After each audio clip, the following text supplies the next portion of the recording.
4 இட்லி சூடா வச்சு இந்த மாதிரி அம்மியில அரைச்ச மிளகாய் சட்னி வச்சு சாப்பிட்டு பாருங்களேன். நாளெல்லாம் எங்கெங்க பத்தும். அடுப்பே தேவையில்லைங்க இந்த சட்னி செய்யறதுக்கு. அல்சர் இருக்கவங்க ஸ்கிப் பண்ணிருங்க. இன்னைக்கு நான் 10 வரமிளகா எடுத்திருக்கேன். நல்லா நீள நீளமா இருக்க வரமிளகா. இது கொஞ்சம் காரம் கம்மியா இருக்குங்க. நீங்க நல்ல மிளகாயா இருந்தா 8 எடுத்துக்கோங்க போதும். ஒரு கைப்பிடி அளவுக்கு சின்ன வெங்காயம். சின்ன வெங்காயம் நிறைய சேர்த்துனீங்கன்னா கசக்கும். ஒரு துண்டு புளி, ஒரு 1/4 ஸ்பூன் அளவுக்கு கல்லுப்புங்க. இவ்வளவுதாங்க இந்த சட்னி. இதை இப்ப நான் அம்மியில அரைக்க போறேன். முதல்ல வரமிளகாவை மட்டும் அரைச்சுக்கலாம். இது நீங்க மிக்சியில கூட அரைக்கலாங்க. மிக்சியில அரைக்கும் போது உங்களுக்கு அந்த விதையெல்லாம் நல்லா அரைப்படாது. தண்ணி ஊத்தி அரைக்கணும், இல்ல கம்மியா அரைக்கும் போது நமக்கு கொஞ்சம் கஷ்டமா இருக்கும்.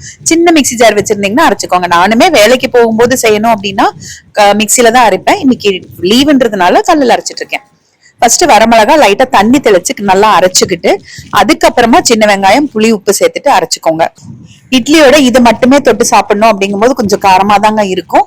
ஆனா கூட கொஞ்சம் தேங்காய் சட்னியும் வச்சுட்டு இதையும் வச்சுட்டு ரெண்டும் சேர்த்து தொட்டு சாப்பிடும்போது ரொம்பவே நல்லா இருக்கும். இப்ப நான் காமிச்சிருக்கிற அளவே பாத்தீங்கன்னா 4 பேர் இட்லி தாராளமா சாப்பிடலாம் இதை மட்டுமே தொட்டு.